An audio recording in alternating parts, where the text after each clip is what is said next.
Die letzten 3 Jahre fühlen sich an wie ein kollektives Trauma. Die Welt ist gerade irgendwie aus den Fugen geraten.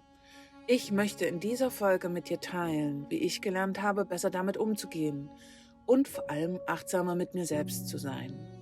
Hier spricht Karin und du hörst den Podcast aus dem Van. Viel Spaß bei der neuen Folge. Heute sprechen wir über ein unfassbar wichtiges Thema, nämlich die mentale Gesundheit. Hallo, und zwar, ich möchte heute ein bisschen genauer auf das Thema eingehen, weil mich das schon das letzte halbe Jahr massiv begleitet. Das Thema mentale Gesundheit.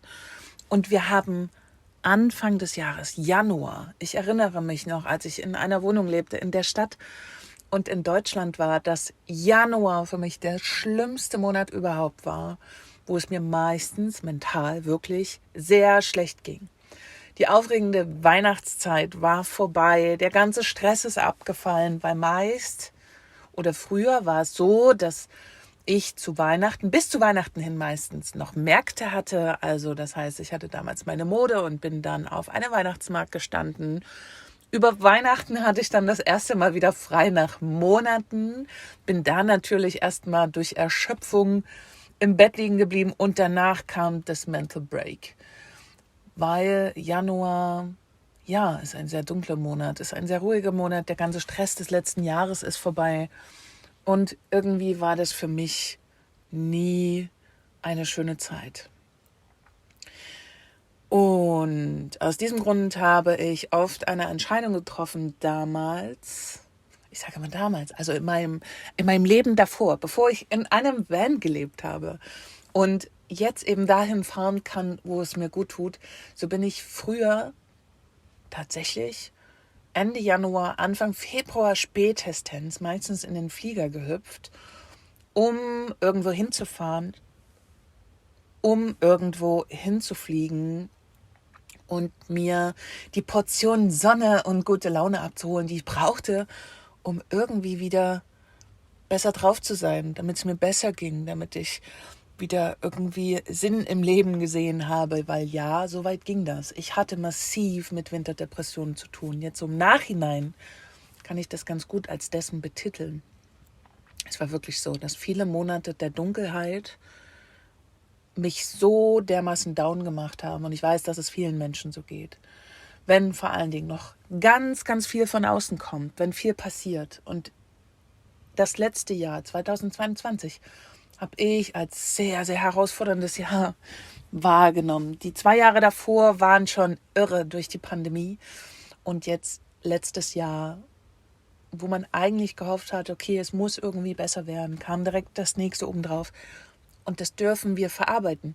Ich glaube eben auch, dass es durch dieses Corona-Thema ein wirklich kollektives Trauma gab, wo viele Menschen es noch nicht verarbeitet haben. Und ich merke auch immer wieder diese Anteile in mir, die ganz viel Angst haben, die ganz, ja, am Durchdrehen sind. Und genau, wenn ich jetzt noch viel Dunkelheit hätte, wenn es jetzt wirklich noch monatelang grau wäre, kalt und alle sind so hochgradig gestresst. Ich erinnere mich noch, wie das früher war im Winter. Klar, auf dem Weihnachtsmarkt hat man sich getroffen, hatte kurz eine gute Zeit, aber prinzipiell waren alle gestresst, auch weil sie müde waren, müde vom gesamten Jahr. Und es ist unglaublich wichtig, noch wichtiger als es jemals war tatsächlich, sich derzeit gut um sich zu sorgen, sich gut um sich zu kümmern. Und die mentale Gesundheit muss eigentlich vor alles gestellt werden. Weil wenn du als Person, wenn du als ein wichtiger Teil in dem System, in deinem System, in dem Freundschaftssystem auch zwischen Menschen, wenn du ausfällst, wäre das ein Riesenverlust. Und deswegen solltest du dir tatsächlich der nächste und der wichtigste Mensch sein. Wie mache ich das Ganze? Ich möchte euch gerne meine Erfahrung damit teilen, was ich tue, damit es mir besser geht.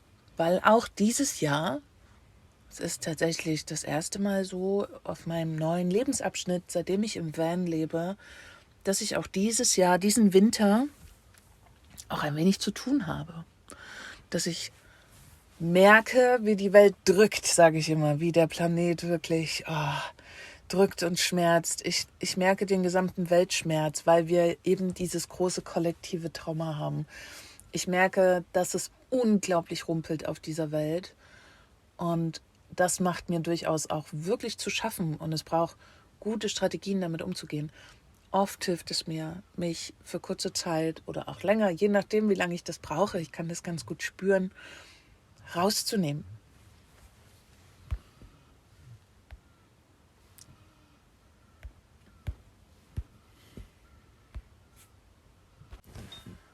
Mich rauszunehmen aus allem schafft mir ganz viel Raum für meine eigene Heilung, um mein Nervensystem zu regulieren und zu beruhigen und kann durchaus für jeden eine gute Strategie sein, weil man es darüber hinaus tatsächlich schafft, sich wieder zu erden, sich wieder zu verbinden.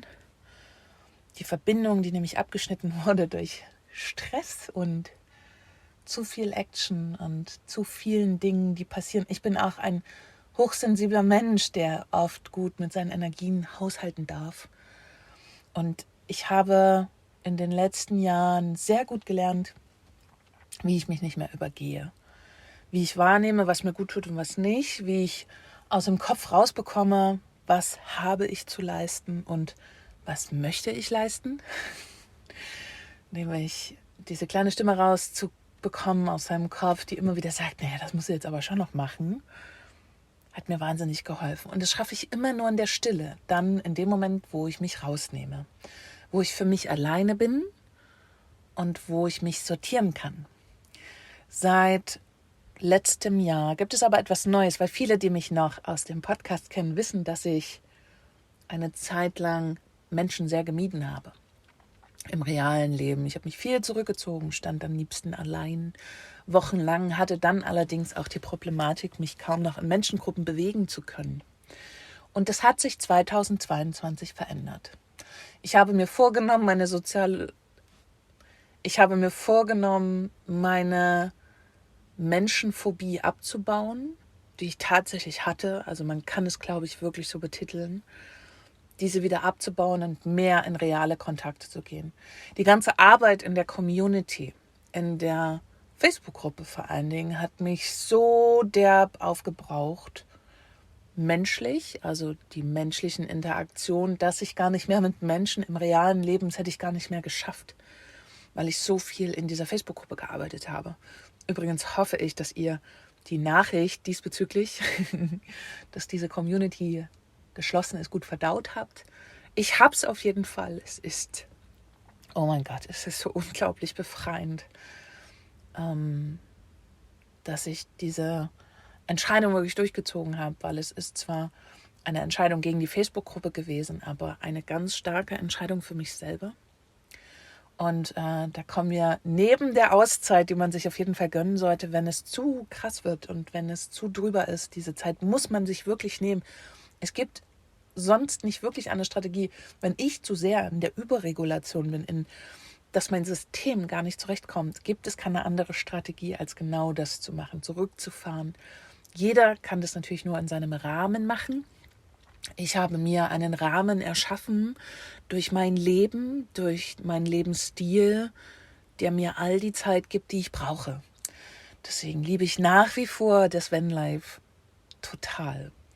Diese Art und Weise des Nomadentums. Ich kann mich eben entscheiden, wo ich bin, mit wem ich bin, ob ich mit jemandem bin oder ob ich einfach in der Natur stehe. Das hilft mir und meiner mentalen Gesundheit total. Also, Punkt 1. Sich eine Auszeit gönnen ist maximal super und ist das Beste, was du dir gönnen kannst. Ob das eine Stunde ist, 3 Tage oder 2 Monate, das entscheidest du. Selbst die kleinen Momente können schon helfen. Und was auch noch sehr, sehr wichtig ist für die mentale Gesundheit, aufzuräumen, klar zu werden. Alles das abzugeben, was dir nicht gut tut. Dieser Satz ist so unglaublich abgedroschen. Ich kann ihn eigentlich auch nicht mehr hören und würde es so auch eigentlich gar nicht betiteln. Aber was ist passiert bei mir das letzte halbe Jahr?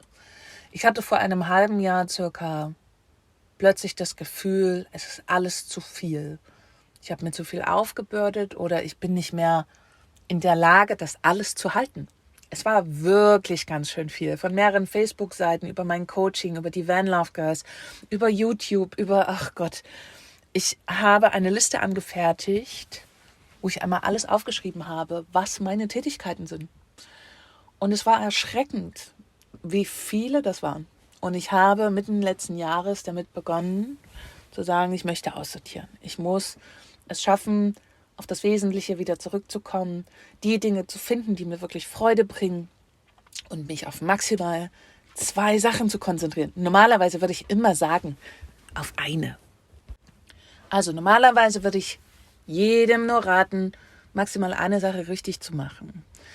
Ich habe für mich festgestellt, dass es mir darin relativ schnell langweilig wird, warum ich so eher der Typ 2 bis 3 Sachen bin. Was aber okay ist, mit verschiedenen Prioritäten bekomme ich das gut gehandelt.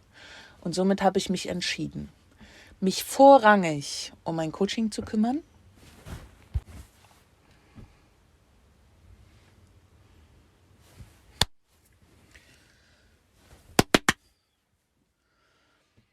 Normalerweise würde ich jedem empfehlen, maximal eine Sache richtig zu machen, aber ich habe für mich auch festgestellt, dass mir eine Sache auf Dauer zu langweilig ist. Das hat etwas damit zu tun, dass ich eine Scanner-Persönlichkeit bin, die einfach super gerne Dinge ausprobiert, sich natürlich auch auf Dauer damit total übernimmt, aber ich brauche das so ein bisschen. Ich brauche verschiedene Herausforderungen, warum ich mich jetzt mit mir selber darauf geeinigt habe, maximal 3 Sachen zu machen, allerdings die 3 Sachen in verschiedener Priorität. Heißt bei mir im Konkreten, hauptsächlich möchte ich noch mich um mein Coaching kümmern, weil dies eben mir auch Geld in die Kasse spült. Dann mag ich es einfach total gerne, YouTube zu machen, Filme zu machen, nicht mich damit auszudrücken. Mit Bildern und Musik und auch mit Dingen, die ich einspreche. Genau, das liebe ich. Und jetzt kommt die 3. Sache dazu und die hört ihr gerade, und zwar das ist mein Podcast. Und diese 3 Dinge möchte ich gerne machen in Zukunft, was aber bedeutet hat, natürlich, ich musste sehr, sehr viel aussortieren. Und kommen wir nochmal zurück. Vor einem halben Jahr hatte ich das Gefühl, oh Gott, ich kann nicht mehr. Also, was tut man? Man fängt an auszusortieren. Es ist ein bisschen wieder wie in Richtung Minimalismus gehen. Obwohl ich in einem Van lebe und eigentlich nicht viel habe, hat dieses Aufräumen nicht nur im Außen stattgefunden, sondern auch im Inneren. Das bedeutet, ich habe auch angefangen, meinen Bus durchzusortieren. Ich mache das bis heute noch, dass ich mir immer mal wieder etwas angucke und das nochmal durchgehe und wieder etwas wegtue. Ich habe es nicht mehr so groß wie damals in meiner Wohnung, aber ich habe es hier in meiner kleinen Welt. Und ich glaube, es ist wichtig, ab und zu auch das, was man hat, einmal durchzuschauen und zu gucken, ob einem das alles noch was nützt. Und das mache ich nun seit einem halben Jahr und es durfte wirklich, Wahnsinn, es durfte richtig viel gehen, auch aus meinem Bus. Ich habe viel aussortiert und weiter verschenkt. Das, was man hier noch in einem Bus mit sich rumfährt, ist ja eben auch die Essenz des Lebens, des eigenen Lebens. Und diese Dinge sind ja kein Müll oder ähnliches, sondern es sind doch teilweise noch neue, total funktionale Sachen. Und ja, sie durften gehen. Und dieses Aufräumen meines Busses ging weiter mit, ich muss auch mein Business aufräumen. Ich muss auch meine Wirkung, wie soll ich das jetzt ausdrücken, meine Kanäle einfach aufräumen, die ich bediene. Alle möglichen. Dem Ganzen ist quasi hier ist quasi sozusagen auch dem Ganzen die Facebook-Gruppe zu Opfer gefallen, weil, genau, ich habe einfach gemerkt, die tut mir nicht mehr gut. Und diese ganze Arbeit da drin, die ganze Arbeit mit so vielen Frauen, diesen Raum dafür zu halten, schaffe ich nicht mehr. Und so habe ich nach und nach im letzten halben Jahr, vom Jahr 2022, sehr viel abgebaut. Ich habe Facebook-Seiten gelöscht mit über 3000 Followern, weil ich einfach dachte, Mensch, ich gucke mir das hier an. Ich sehe, wie viele Leute die Beiträge sehen und ich sehe auch, dass Leute regelmäßig hier liken und machen und tun, aber es steht in keinem Verhältnis die Arbeit, die ich hier reinstecke und der Nutzen, der dabei rauskommt. Ich habe früher nie so gedacht, dass ich dachte, Aufwand Nutzen ist oft eigentlich nicht wichtig. War ich früher der Meinung und habe das auch wirklich durchgezogen. Ich glaube, sonst hätte ich auch die Community, die Facebook-Gruppe nicht 4,5 Jahre geleitet. Aber es ist wichtig, sich irgendwann mal klar zu machen, dass man sich auch verändert. Und es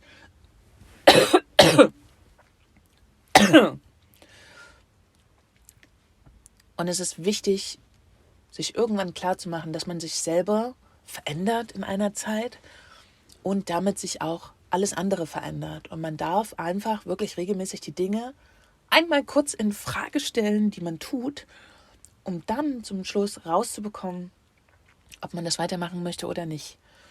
Und letztes Jahr war es soweit, dass ich mich das fragen musste. Dass ich schauen musste, ob ich noch bereit dafür bin, meine Zeit dafür zu opfern und ob das wirklich noch mir so viel Freude und Spaß bringt. Und warum reite ich jetzt so darauf rum? Ich glaube, es ist wichtig zu verstehen an der Stelle, dass auch die sichtlich größten Projekte, und es war eines meiner größten Projekte die letzten 4,5 Jahre, halt auch irgendwann mal am Ende sind. Oder wobei, nicht die Projekte sind am Ende, bloß man selber darf sich da wirklich hinterfragen, ob man das noch ist, ob man da noch so 100% dahinter steht. Und es ist total wichtig, damit sich ehrlich zu sein. Ich weiß, dass ich normalerweise, bin ich so ein Typ, der sagt, bis zum letzten bitteren Ende durchziehen. Vor allen Dingen aufgrund auch von, was denkt denn dann das Außen? Was denken denn die Leute über mich, wenn ich damit aufhöre? Aber ich habe letztes Jahr etwas verstanden, dass es überhaupt nicht darum geht. Man kann machen, was man will. Man kann Dinge auf die Beine stellen oder auch nicht. Man beeinflusst damit nicht das Denken über sich bei anderen Personen. Das kann man nicht beeinflussen. Menschen denken über dich, was sie möchten. Genau, und das ist aber ein Thema für sich tatsächlich. Aber das, war der Grund, Klarheit zu schaffen, auszusortieren. Nicht nur in meinem Van, nicht nur beruflich, sondern auch in mir selber. In mir selber, wie kann ich das erklären? Wenn man im Außen sortiert, wenn man im Außen aufräumt und mehr Klarheit schafft, ganz viel wegpackt, was einem eigentlich überhaupt keine Freude macht, fängt plötzlich an, mehr Klarheit im Inneren stattzufinden. Man ist nicht mehr so abgelenkt. Ich habe zum Beispiel auch auf meinen Social-Media-Profilen die Van Love Girls, den Van Love Girls Instagram-Kanal habe ich stillgelegt. Ich bin niemandem mehr gefolgt. Und das bedeutet, dass man keine Timeline mehr hat auf Instagram.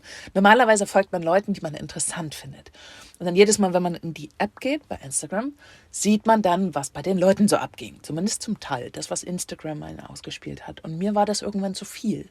Somit bin ich allen entfolgt mit dem Van Love Girls Kanal. Das war sehr spannend. Plötzlich war da nichts mehr. Plötzlich gab es keine Stories mehr. Plötzlich gab es nichts mehr auf der Timeline. Das sah ganz doll merkwürdig aus, aber schafft natürlich ganz viel Ruhe. Auf meinem eigenen Instagram-Kanal bin ich ja auch immer wieder mit mir am Hadern, habe jetzt aber eins gemacht. Und zwar bin ganz, ganz vielen Leuten, vor allen Dingen die mich antriggern und die in mir etwas auslösen, bin ich entfolgt. Den einzigen, den ich noch folge, sind Drum-and-Bass-Kanäle, weil ich diese Musik einfach liebe und das gerne auf meiner Timeline habe. Und tatsächlich Kanälen, die sich mit dem Meer beschäftigen, weil ich so eine starke Bindung zum Meer habe. Diesen beiden bin ich weiterhin gefolgt, plus, ein paar Personen aus Leipzig, also wirklich gute Freunde, die ich schon jahrelang kenne, wo ich einfach Lust habe zu sehen, was bei denen los ist. Aber den Rest bin ich komplett entfolgt. Ich hoffe, das nimmt mir jetzt niemand persönlich, aber das hatte einfach den Grund, dass ich auch da Lust hatte aufzuräumen. Weniger Input bedeutet weniger Stress für mich, weniger Vergleichen mit anderen und wieder ein Stück weit hin zu mir.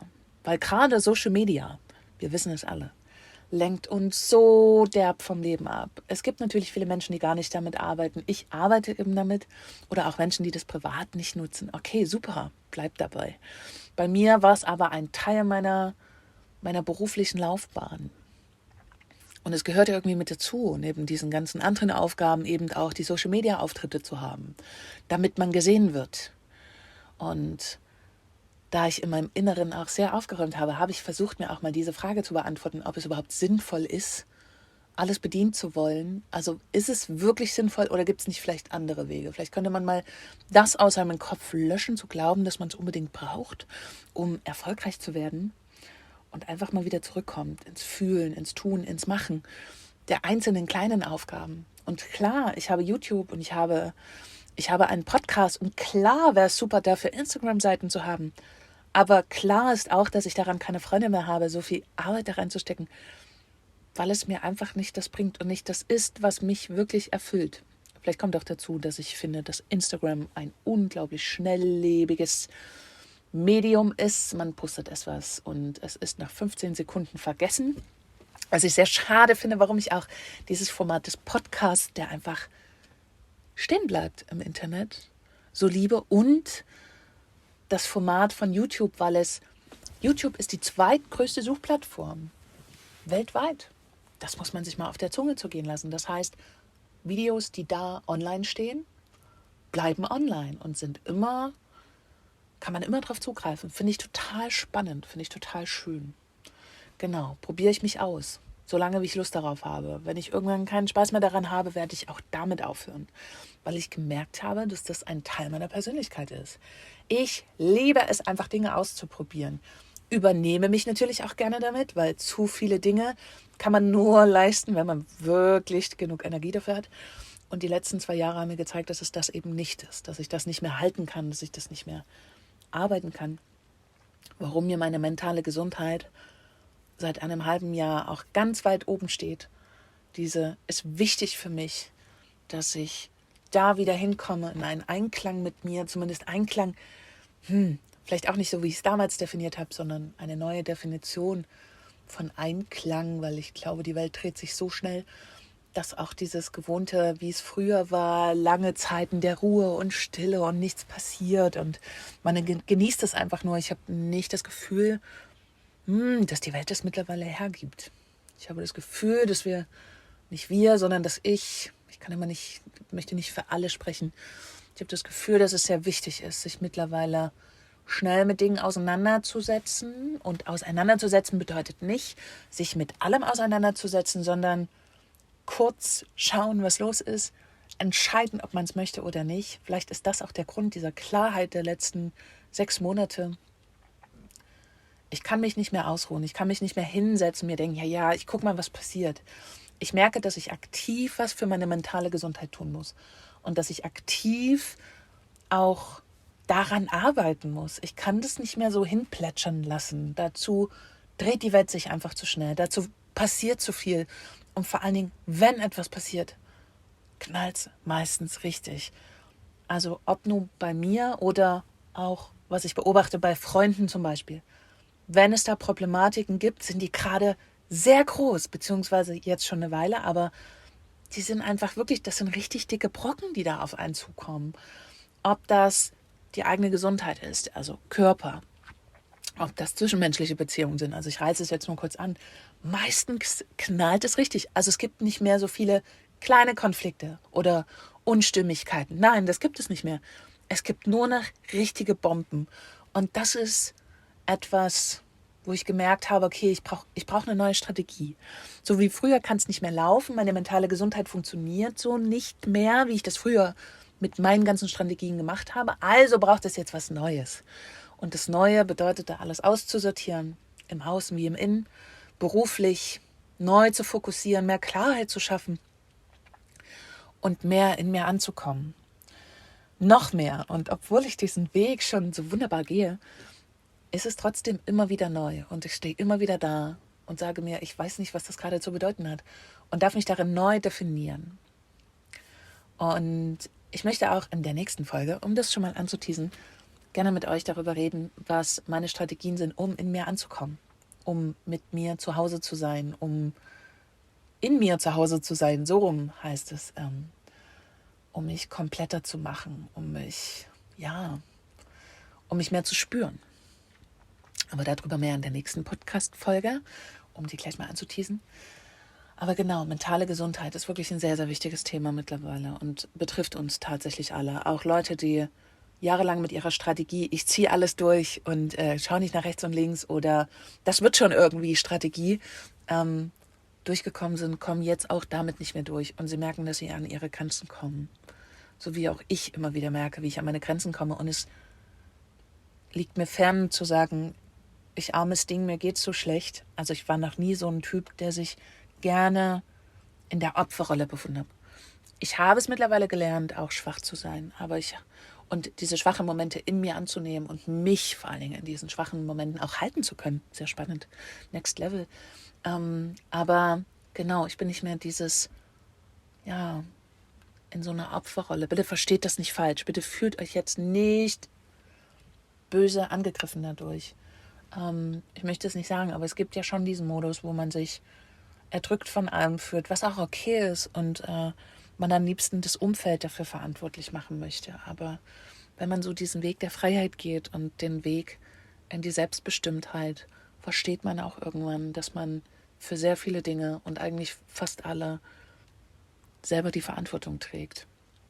Und nicht für die Dinge, die einem passieren, sondern für das, wie man damit umgeht. Und das ist der entscheidende, das ist der Unterschied, das ist entscheidend, das zu verstehen. Wir können nicht beeinflussen, was uns passiert. Neben mir kann die Welt abbrennen. Ich kann es nicht beeinflussen. Aber ich kann natürlich beeinflussen, wie ich damit umgehe. Wie ich mit mir in so einem Moment umgehe und wie ich mit der Situation dadurch umgehen kann. Ob ich das Ganze sanft und wohlwollend mache, ob ich die Momente der Wut, der Trauer, ob ich das alles leben möchte, um dann in einem wirklich Wohlwollen zu enden, das entscheide eben alles ich. Und klar braucht das alles seine Zeit, es ist nichts, was auf Knopfdruck funktioniert. Aber ich weiß auf jeden Fall für mich, dass es wichtig ist, damit zu lernen, umzugehen.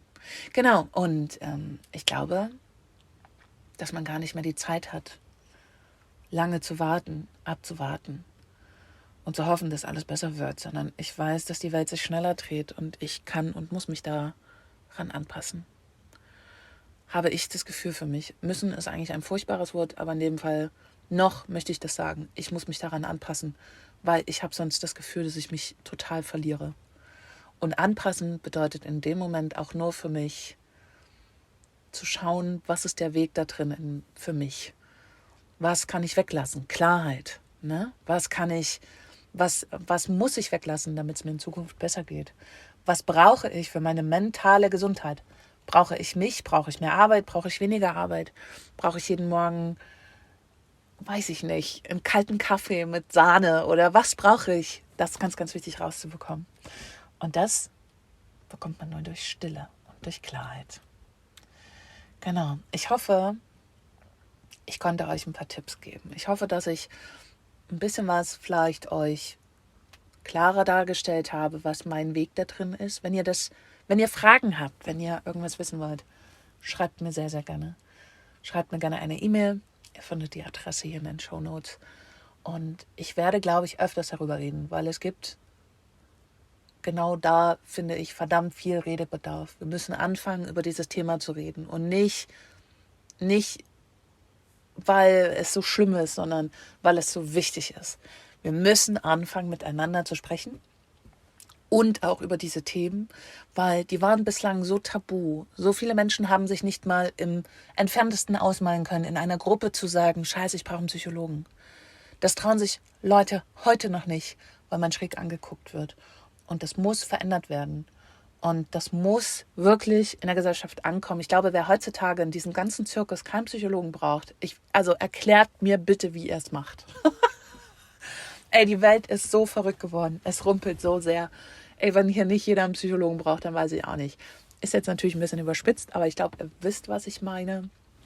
Ich finde es einfach so wichtig, darüber zu sprechen und dem ganzen Raum zu geben, dass, wenn man sich mit irgendjemand darüber unterhält und sagt, hey, ich war schon mal lange in Therapie, dass man nicht mehr doof angeguckt wird, sondern dass auch endlich verstanden wird, dass, wenn man sowas sagt, also ich freue mich über jeden, der mir das sagt, ich grinse den immer richtig dick an und sage, du hast das alles richtig gemacht. Es ist so wichtig, das zu tun. Es ist wichtig, dass dieses Bild sich auch dahin verändert, dass das was Gutes ist und was Positives, statt was Negatives. Genau, weil das haben noch viele Menschen im Kopf, dass, wenn du zum einen Psychologen gehst, dich unterstützen lässt, ja, dann hast du ja ein Rennen, ne? Aber ja, wir haben alle ein Rennen. That's the point. Wir haben wirklich alle ein Rennen und eigentlich bräuchten wir alle einen Psychologen, bin ich mir sehr, sehr sicher. Also mittlerweile, ja, ein klares Ja. So, ihr Lieben, ich wünsche euch wie immer eine gute Zeit. Gebt gut Acht auf euch. Lernt in euch hineinzuspüren und lernt zu schauen, was ihr wirklich braucht. In diesem Sinne, bis zum nächsten Mal. Ich freue mich. Und wenn dir diese Folge gefallen hat und du vielleicht irgendjemand kennst, dem das weiterhelfen würde, dem es auch Gedankenanstöße gibt, dem es auch, ja, Inspirationen geben kann, schick die Folge total gern weiter. Ansonsten freue ich mich über eine Bewertung, über zum Beispiel iTunes, Podcast kann man Bewertung schreiben oder auch auf Amazon. Ich würde mich darüber wirklich sehr freuen, weil du mich als Podcasterin darin unterstützen würdest, was ich hier tue. Und genau, ansonsten findest du auch meinen Link für PayPal hier in der Beschreibung. Natürlich freue ich mich, mal einen leckeren Kaffee trinken gehen zu können, um das neue Konzept und das neue Skript zu schreiben für eine neue Podcast-Folge. Also in diesem Sinne, ich freue mich über jegliche Unterstützung, über ein Like, über eine Nachricht, ob du es weiterschickst oder nicht. Ich freue mich einfach, dass du auch als Hörer hier mit am Start bist und mit dabei bist und sage bis zum nächsten Mal. Ich freue mich auf dich. Da wir nicht genug über das Thema mentale Gesundheit reden können, möchte ich euch schon mal eine kleine Vorschau geben auf die nächsten Folgen. Es geht einmal darum, wie kannst du deine Akkus aufladen auf Reisen? Wie schaffst du dir Inseln? Und das Ganze mit Menschen um dich drum herum und auch ohne Menschen. Das möchte ich dir ganz gerne mal erzählen, wie ich das Ganze mache und darin eine Balance finde. Und dann natürlich das ganz große Thema Winterdepression. Also, freut euch auf die nächsten Folgen und ich sage bis ganz bald.